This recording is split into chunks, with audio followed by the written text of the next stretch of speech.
आप दूसरे जगह बहुत तो पलायन करके ये बोलने में आप हिचकिचा क्यों रही? नहीं, इस हिचकिचाने की बात ही नहीं, मैं खुद भी पलायन का ही तो मॉडल थी ना। नमस्कार दोस्तों, बिहार विधानसभा चुनाव जो है बहुत करीब है। तकरीबन तकरीबन मैं बता दूं 2-3 महीने बचे हुए हैं और इसको लेके जो पार्टियों के बीच में एक उथल-पुथल कह लें या पार्टियों के बीच में कंपटीशन वाली जो भावना है, इसको लेके सब जगह देखने को मिल रही है। कोई पार्टी बीजेपी छोड़ के आरजेडी में जा रही है, कोई आरजेडी छोड़ के जदयू में जा रही है, कोई जदयू छोड़ के जनसुराज में आ रही है। जनसुराज में एक और मोहतरमा जुड़ी है जो समस्तीपुर से बिलोंग करती है और बहुत ही ग्राउंड लेवल से उठ के आज एक बड़े मुकाम को हासिल कर चुकी हैं। उनका नाम है चेतना झाम। सबसे पहले इनका हम स्वागत करते हैं। चेतना जी, बहुत स्वागत है। धन्यवाद। चेतना जी, एक बात बताइए कि फिल्म इंडस्ट्री में आप अच्छा खासा नाम कर रही हैं और मेहनत भी कर रही हैं। समाज को सुधारने का जिम्मा आपने ही सिर्फ लिया, क्योंकि देखिए फिल्म इंडस्ट्री में जितने भी लोग हैं वो इस तरह के प्रोडक्ट दे रहे हैं कि उनको कमाई हो, टीआरपी रातों रात आई हो। मैंने आपका पिछला इंटरव्यू सुना, उसमें आपने बोला था कि आपने सिर्फ समाज को सुधारने के लिए शिक्षाप्रद बातें, लैंग्वेज को सुधारने के लिए, भोजपुरी और बिहारी को एस्टेब्लिशमेंट के लिए, क्योंकि बिहारी बाहर में जाते हैं तो उनको लगता है कि वो बिहारी न कहें कोई उनको, वो छिपाते हैं। लेकिन बिहार से ही बहुत सारे बड़े-बड़े फिल्म इंडस्ट्री में विभूति हैं जो आज बहुत हायर लेवल पे हैं। बिहार से हैं, यूपी से हैं, जो भोजपुरी भाषी हैं, बिहारी बोलते हैं। फिर आपको ऐसा क्यों लगा कि आपको पैसा नहीं कमाना चाहिए, आपको ग्लैमर नहीं चाहिए, आपको वो लेविश लाइफ नहीं चाहिए? देखिए, सबसे जो इम्पोर्टेंट बात ये है कि समाज सुधारने का जिम्मा नहीं लिया है। मैं एक कण हूँ। जब आप समाज की बात करते हैं तो समाज अपने आप में बहुत बड़ी चीज़ है। मैं समाज नहीं हूँ, मैं समाज का हिस्सा हूँ और जो समाज के लिए उचित रहेगा वो मेरे लिए उचित है। तो जब मैं ये सोच कर के आती हूँ कि अगर मैं अपना थोड़ा भी योगदान दे सकूँ जिससे मेरे राज्य को फ़ायदा हो मुझसे, मेरे लोगों को फ़ायदा हो मुझसे, तो मैं करने के लिए आज से नहीं कभी भी संकोच नहीं करती। अब मीडिया में तो मैं अभी आ रही हूँ, उससे कई वर्षों तक मतलब मैं ज्वाइन करने के बाद जी, वो तो मैं अभी मीडिया जो है अभी स्टार्ट किया है, पिछले साल से ज़्यादा कवरेज है, लेकिन इससे पहले भी चुपचाप किया करती थी काम, पर कभी किसी को ऐसा बताता नहीं, लेकिन आज तक कभी रोका नहीं है काम मैंने। जो दूसरी इम्पोर्टेंट चीज़ है भाषा को लेकर के, तो क्योंकि मैंने बहुत गंभीर रूप से इस चीज़ की पढ़ाई की कि एक बार मेरी माँ और मैं बैठ के बात कर रहे, डिनर पे बातचीत हो रही थी, तो मेरी माँ बोलती है कि कुछ समय से मतलब वो क्योंकि भोजपुरी पिक्चर देखती रहती है, उनको अच्छा लगता है भोजपुरी पिक्चर देखना, तो बोलती है कि आजकल का जो मतलब है मुझे स्किप करना पड़ता है कुछ-कुछ, पूरा पिक्चर मैं देख नहीं पाती, मतलब कुछ चीज़ें स्किप करती हूँ फिर हाँ, फिर देखती हूँ। तो मम्मी बोल रही थी कि ये क्या परिस्थिति हो गई है, जबकि ये मैं आज से 2 साल पहले की बात बता रही हूँ कि ये क्या परिस्थिति हो गई है कि अब जो है, जो भोजपुरी बॉलीवुड को कैटर करती थी, चाहे वो हमारे अमिताभ सर हैं, अमिताभ बच्चन जी, उनका लैंग्वेज देखिए, टच वही है भोजपुरी, चाहे अपने शत्रुघ्न सिन्हा हो, चाहे आप के शोले के गब्बर को देख लीजिए, है ना? तो टच वही रहता था। तो हमारे बिहार से इतने बड़े ख्यातिवान लोग जा कर के दूसरे इंडस्ट्री को इतना बड़ा कर दिए और हमारी इंडस्ट्री ऑलमोस्ट इतनी लो हो गई है कि अगर आप गौर से देखेंगे तो अन्य कई राज्यों में एक-एक पिक्चर का जो है 100 करोड़ उसकी बजट होती है। हमारा पिक्चर पूरा साल में मिला करके शायद उतना बजट ना हो। तो हमारे जीडीपी को इफ़ेक्ट कर रहा है ना ये बिहार। तो ये कौन सोचेगा? ये कौन सोचेगा ये कि आप एक सेकंड, ये आप अभी बोल रही हैं जब आप मैच्योर हो गई हैं, या फिर इसकी शुरुआत, ये जो जर्नी आपकी स्टार्ट हुई, इस तरह की चीज़ें कब कब से, मतलब किस एज से आपके दिमाग में आना शुरू हुआ? ये देखिए शुरू से ही मैं थोड़ा समाज सेवा को लेकर के थी क्योंकि मेरे दादाजी समाज सेवी मतलब बहुत कुछ किया करते थे, लोगों के लिए कुछ कर देते क्या थे। था आपके दादाजी का नाम? मेरे दादाजी का नाम रामचंद्र झाम और उनको समस्तीपुर में बहुत लोग मेरे पिताजी को जानते हैं चंद्र प्रकाश झाम। तो पहले हमारा जो है वो पाउडर और टिकली बिंदी का ना हाँ, नहीं, कचहरी में छोटी दुकान हुआ करती। मैं बहुत विनम्र परिवार से आती हूँ, बहुत साधारण परिवार से आती हूँ और वहाँ से जो है मेरे दादाजी ने शुरुआत करते फिर प्रकाश वस्त्रालय उन्होंने राम बाबू चौक पर दुकान चलाई थी जो कपड़ों की दुकान हाँ, तो वहाँ से हमारी ज़्यादा लोग पहचाने तो समस्तीपुर मैं समस्तीपुर के बारे में बोल सकती हूँ क्योंकि गाँव वगैरह से भी लोग आते थे और जो भी स्कूल ड्रेस होते थे बच्चों के वो हमारे दुकान से जाया करते थे। हाँ, तो फिर क्या होता था कि उसमें जैसे कुछ गरीब भी होते थे जो बोलते थे कि आज नहीं है करके, इतना ही है करके, तो मेरे दादाजी उनको छोड़ भी देते थे। जबकि हमारे घर में भी ज़्यादा नहीं था, लेकिन मैंने ये प्रेरणा अपने दादाजी से, अपने पिताजी से, अपनी माता से बहुत ज़्यादा ली है कि अगर आपके पास कम है तो क्या है, कभी-कभी बाँटना भी सीखना चाहिए। जब आप मेरी अनमोल घड़ी पिक्चर देखेंगे ना जब रिलीज़ होगी, इसमें आपको एक गूढ़ मंत्र पता चलेगा और मेरा मेरा एक सोच पता चलेगा आपको कि अगर आपके पास ज़्यादा नहीं है, तो भी आप किसी के लिए कुछ कीजिए। अगर कोई आपके सामने आया है तो वो खाली हाथ ना जाए। ये मेरे दादाजी का हमेशा रहा है। और क्योंकि मेरे दादाजी मुझे हमेशा सिखाते थे कि आपके साथ धन नहीं जाएगा, कर्म ज़रूर जाएँगे।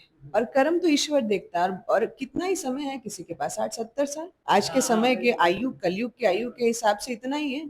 और अगर आपकी खान-पान में अशुद्धि है और अगर तब तो और भी कम कर दीजिए। तो आप आपने अपने जीवन में इतने छोटे से काल में क्या-क्या कर्म कमाए हैं? आप एक चीज़ बताइए, आप समस्तीपुर में पली-बड़ी एक मुझे लगता है कि जिस समय आप पढ़ रही थी उस समय वो छोटा-सा कस्बा रहा होगा। पॉलिटिक्स में आना या फिर फ़िल्म में आपका इंटरेस्ट होना, फ़िल्म में इंटरेस्ट किस एज में शुरू हो गया और आपको क्यों लगा कि अब पॉलिटिक्स में आना चाहिए इस उम्र में आके? देखिए, फ़िल्म में क्या था, जब मैं एयर होस्टेस में थी तो मुझे एक कन्नड़ा पिक्चर ऑफ़र हुई थी। मैंने ऑडिशंस दिए थे उसके और जोश करके वो पिक्चर सुपर हिट हुई थी और आप पहले उसको एयर होस्टेस थी? जी, जी। किस एयरलाइन्स में? एजेकन को सर्व किया है मैंने, जो किंगफिशर में कन्वर्ट हो गई बाद में। हाँ, मतलब तो इतने छोटे से शहर में मतलब इतने बड़े ख़्यालात कैसे आए? ये बड़े पारिवारिक वही मामला जो है? आपको बड़ा लग रहा है ना, वो मैं भगवती की कृपा मानूँगी अपने लिए। हाँ, हमारे मेरी तैयारी मेरे दादाजी ने बहुत अलग करवाई थी। मुझे इंग्लिश की इतनी ट्रेनिंग दी गई है छोटे आयु से ही हुँ, हुँ, कि हुँ। मेरे लिए उन्होंने बोला था कि ये महत्वपूर्ण भाषा है। इसको सीखना ज़रूरी है क्योंकि इससे पूरा वर्ल्ड कनेक्ट हो जाएगा। हुँ, हुँ, हुँ। तो वो मुझे सिखाए। तो बीबीसी लंदन जब मॉर्निंग में न्यूज़ चलता था, तो मुझे सुनाया करते थे और वो 5 बजे से आता था। वो 5 से 6 मॉर्निंग बीबीसी लंदन, फिर विविध भारती के गाने चलते थे रेडियो पे। तो मैं वहाँ से सीखते-सीखते आई हूँ और मेरे दादाजी की जो सबसे ख़ास बात थी, वो सुषमा स्वराज को लेकर के हमेशा मुझे बोलते थे कि अगर आप बनिए तो आप वैसी हाँ, लीडर बनिए क्योंकि वो जो है मतलब उनके गुण को देखिए, उनके तरीकों को देखिए, उनके स्वभाव को देखिए।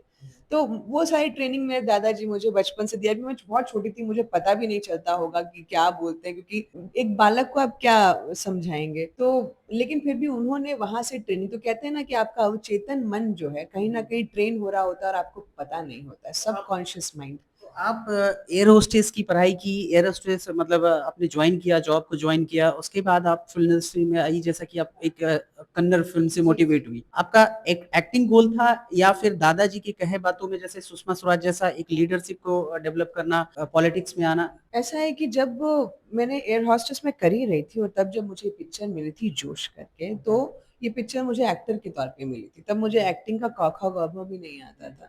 तो जब मैंने सीखा तो मुझे बहुत टफ लगा था। मुझे लगा कि जितना सरल लोग बोल जाते हैं एक्टिंग को, इतना सरल और साधारण है नहीं। होता है। हाँ, और फिर मैंने दूसरी पिक्चर भी की ग्रंथा।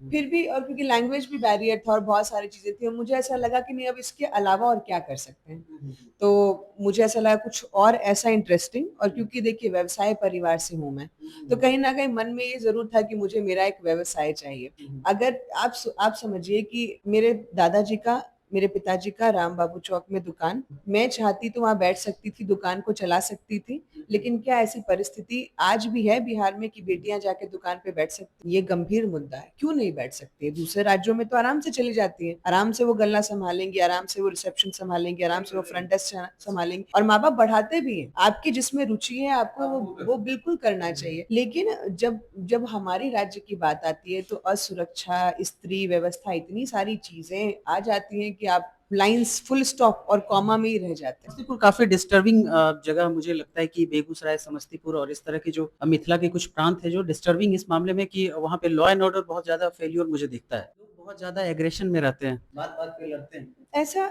ऐसा है नहीं, नहीं ऐसा है। सभी लोग लड़ना शुरू कर देंगे ऐसा है। ये पोर्ट्रे किया ये जाता पोर्ट्रे किया जा रहा है और क्या है कि मान लीजिए 3% 5% ये हर जगह पे आपको है। मिल जाएँगे। लेकिन प्रॉब्लम क्या है कि जब उन 2% को ज़्यादा छूट मिल जाती है, तो बाकी जो लोग हैं, जो शांत स्वभाव के हैं, वो दब कर रह जाते हैं। और इस चक्कर में क्या होता है कि परेशानी बढ़ती है। फिर मीडिया भी है जो उसको कैप्चर करती है। अब आज की डेट में अगर आप स्लमडॉग मिलियनेयर देखेंगे, तो वो सिर्फ़ नेगेटिविटी को दिखाया गया। तो क्या भारत वैसा है? वही मैं बता रही हूँ। आप क्या दिखाते हैं या इसलिए मैं मीडिया को लेके फ़ोकस इसलिए ज़्यादा होती हूँ, मीडिया नैरेटिव सेट करती है। आप दूसरे के घर में, दूसरे राज्य में शायद ना जा पाएँ, लेकिन मोबाइल के थ्रू आपको पता चल जाएगा। तो ये गंभीर मुद्दा है और इसी वजह से मैंने भोजपुरी के ऊपर भी काम करना शुरू किया। कितनी मूवी अभी तक आपने की है? भोजपुरी में मैंने ये मेरी दूसरी पिक्चर है अनमोल घड़ी। अनमोल घड़ी। हाँ, ये जो नाम भी बड़ा बड़ा मतलब हाँ, सेलेक्टिव है। बहुत गंभीर नाम है और शिक्षा के ऊपर आधारित पिक्चर है ये। तो मेरा मानना ये था कि लॉ एंड ऑर्डर तो जब से मैं बचपन से पैदा ली हूँ तब से डिस्टर्ब्ड है बिहार का, और आज भी वही परिस्थिति है, क्योंकि बड़े-बड़े उद्योगपतियों को अगर गोली से मार दिया जाए तो आप बताइए कल को कोई अपना व्यवसाय लेकर के इस राज्य में आएगा क्या? आप दूसरी जगह बहुत तो पलायन कर गई, ये बोलने में आप हिचकिचा क्यों रही हैं? नहीं, इस हिचकिचाने की बात ही नहीं, मैं खुद भी पलायन का ही तो मॉडल थी ना। अगर आज मैं कमाने के लिए गई, सोचिए कि कितनी दुखद बात है कि लोग 3,000 बोल रहे हैं, लेकिन उस वक़्त मेरे लिए 3,000 भी कमाना कितना कठिन रहा होगा कि मुझे दूसरे राज्य जाना पड़ा, और 3,000 उस वक़्त कौन-सी बड़ी बात होती किस है। एज में आपने बिहार छोड़ के दूसरे राज्य का रुख? होंगी 20s में हूँ। 20s। तो मैं यही बताना चाह रही हूँ कि ये सब दुखद बात है। प्रशांत का दामन कैसे थामा? मतलब इस पार्टी का, जन स्वराज का जन क्या लगा? नाम अच्छा लगा, प्रशांत का बिहेवियर अच्छा लगा, या आपको लगा कि बिहार में अब बस मतलब 2-3 पार्टियों का जो राज है अब वो खत्म होना तो चाहिए? ये पार्टी एक सोच और विचारधारा से बनती है, लोग से नहीं बनती। लोग बाद में जुड़ते हैं, विचारधारा पहले प्रकट, और विचारधारा अगर आपकी वो नहीं है तो आप वाइब्रेट नहीं कर पाएंगे उस एनर्जी से। तो जब मैंने जन स्वराज के तरीकों को सुना, गंभीरताओं को देखा कि भाई उनकी जो जो गंभीर बातें हैं और जो मुद्दे हैं वो बिल्कुल सटीक मुद्दे हैं, वही सारी चीजें चल रही हैं, वही सारी चीजें हो रही हैं। तो ये रिलेटेबल था मेरे लिए, और जिस वजह से मैं जो हूँ जन स्वराज को चुन पाई। ये आपके लिए स्कूलिंग का वो प्री प्री वाला क्लास के बाद आप हायर से मतलब हायर क्लासेस में जाएंगे, जैसे कि पहले छोटी पार्टी को पकड़ो, फिर ग्रो करो, मैच्योर करो, उसके बाद आपके ऑफर आएंगे दूसरे पार्टियों से। मैं एक चीज़ जानती नहीं, हूँ। इसमें बुरा नहीं है। नहीं, बहुत सही, अच्छा क्वेश्चन पूछा आपने, it's a very good question actually. और मैं एक बात आपको गंभीर तौर पे बता दूँ, पार्टी एक स्थान है एक आदमी के लिए, लेकिन जब आप राजनीति में होते हैं तो ये आपका व्यक्तिगत निर्णय होता है कि आप अपने राज्य के लिए क्या अच्छा करेंगे। बिल्कुल, पार्टी कोई भी हो। पार्टी कोई भी हो, स्थान आपको कोई भी मिले, उससे कोई फ़र्क नहीं पड़ता है। अगर मैं चेतना झाम आज अगर ये प्रण लेती हूँ कि भई मुझे बिहार के लिए अच्छा करना है, और अभी से नहीं कई वर्षों से करती आ रही हूँ, पार्टी मैंने अभी जॉइन की है। तो जब मेरी ये सोच है कि अगर मुझे वो शक्ति मिल जाए ताकि मैं अपना काम 10x फास्टर कर सकूँ, 10 गुना ज़्यादा अच्छा कर सकूँ, तो इससे फ़ायदा तो मेरे बिहारियों का ही है, मेरे युवाओं का ही है, कल की आगे आने वाली पीढ़ी का ही है।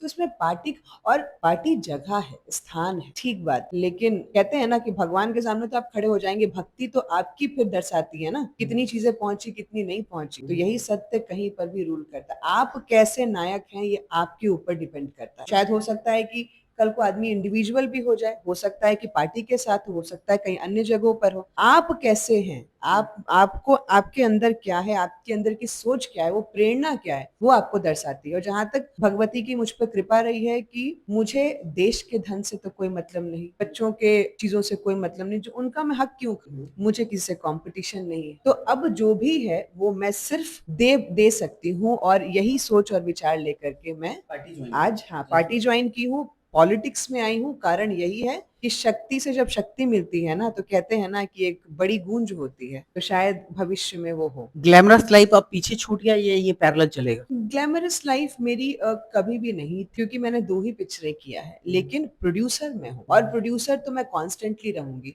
क्योंकि भोजपुरी इंडस्ट्री मेरा बहुत बड़ा आपने शुरू मुद्दा में बोला कि आप व्यवसायी परिवार से हैं, तो आपका कंसेप्ट हमेशा ये रहेगा कि बिज़नेस करना है। बिज़नेस करना है, और सिर्फ करना ही नहीं, प्रेरणा भी देना है। जिस दिन अगर भगवती की कृपा रही और अगर मैं जीतती हूँ, तो मेरा एक ही आधार रहेगा, कैसे व्यवसाय को मैं बढ़ा दूँ, सबके लिए बढ़ा दूँ। लोगों के अंदर ये आ जाना चाहिए कि मैं किसी के अंडर काम करने से अच्छा है 100 लोग मेरे साथ काम करें। समस्तीपुर से टिकट अगर प्रशांत आपको देते हैं, 2 चीज़ जो अहम, जो पहले कलम से आप चेंज करना चाहेंगे, अगर आपका बस चले तो 24 घंटे में बदल देना चाहेंगे? जो 24 घंटे में बदल देना चाहूँगी, वो 2 अहम चीज़। 2 अहम चीज़।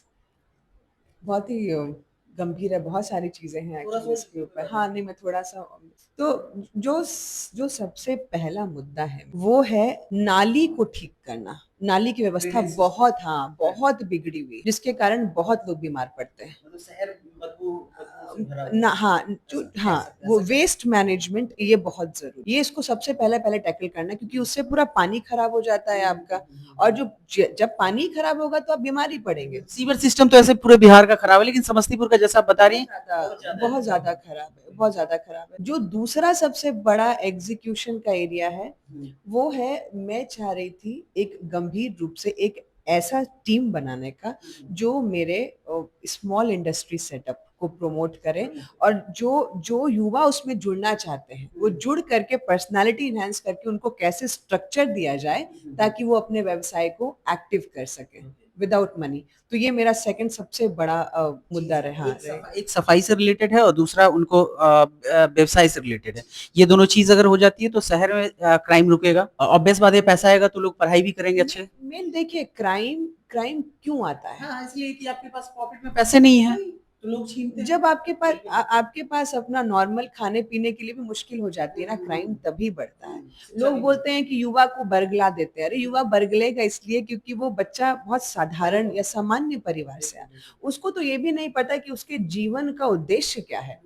और मैक्सिमम बिहारियों को मैं बता रही हूँ ऐसी परिस्थिति में डाल दिया गया है जहाँ पे उनको पता ही नहीं उनके जीवन का उद्देश्य क्या है। और इसीलिए ये बहुत जरूरी है कि शिक्षा के साथ साथ मॉरल साइंस का होना बहुत जरूरी है। जो चीज का अभाव है, जो पहले बचपन में हम लोगों को पढ़ाया जाता था। आपकी पर्सनालिटी इनहांस कैसे होती है? बायोलॉजी, साइंस, मैथमेटिक्स पढ़ने से नहीं होगी, इंटरेक्शन से होती है। आप जब स्कूल जाते हैं तो आपके समाज में क्या चीजें होती है, किस बच्चों से दोस्ती करते हैं, कैसे दोस्ती करते हैं। आज के समय में लोग कट रहे हैं, दोस्त अच्छे नहीं बन रहे हैं। जो अलग थलग लोग हैं उसके आप विचार में ज्यादा आ रहे हैं। तो इन सब चीजों पे काम करने प्रशांत का एक अहम चीज बताइए जो सबसे अच्छा लगता है। प्रशांत किशोर अच्छा बोलते हैं, लुक वाइज अच्छे हैं, अच्छा से मतलब पूरे टीम को बना रहे हैं या फिर कुछ और? उन्होंने जिस चीज पर काम किया, मैं हमेशा उन लोगों के साथ काम करना चाहती हूँ जिनको एग्जीक्यूशन पता है। राजनीति में जितने राज्य के मुख्यमंत्रियों को बनाया, हमारे यहाँ प्रधानमंत्री दिया उन्होंने 2014, तो उनको ये मॉडल पता है। और आप याद रखिए, आप उस हाथ में हमेशा ही सबल हैं जहां पर ये मॉडल एग्जीक्यूशन पता है लोगों को। जैसे मुझे मेरा एग्जीक्यूशन पता है, मैं क्या बेस्ट कर सकती हूँ। ठीक वैसे ही जब उन्होंने पार्टी डाली है, उनको ये एग्जीक्यूशन मॉडल पता है। तो जो उनके घेरे में आते हैं, जो लोग जन स्वराजी हैं, वो अपने हिसाब से सुरक्षित मानते हैं अपने आप को, इस वजह से क्योंकि जो नायक है, जो लीडर है, वो बेस्ट है और उनको ये पता है कि how to execute the model. तो ठीक है, चेतना झाम समस्तीपुर से जुड़ रही हैं। अब भविष्य में ये देखने वाली बात होगी कि इनको जनसुराज की ओर से टिकट मिलता है, मौका मिलता है ये या नहीं मिलता है। ये दोनों देखने वाली बात होगी, हमारी नजर रहेगी। फिलहाल इस वीडियो खबर के माध्यम से आप बताइएगा कि जनसुराज में जब इस तरह के डॉक्टर्स, इंजीनियर्स, एक्टर्स सब लोग जुड़ रहे हैं तो ये जनसुराज पार्टी बिहार में थर्ड फ्रंट के रूप में सामने उभर के आती है कि नहीं, तीसरा एक अहम मोर्चा होता है कि नहीं। बने रहे हमारे साथ।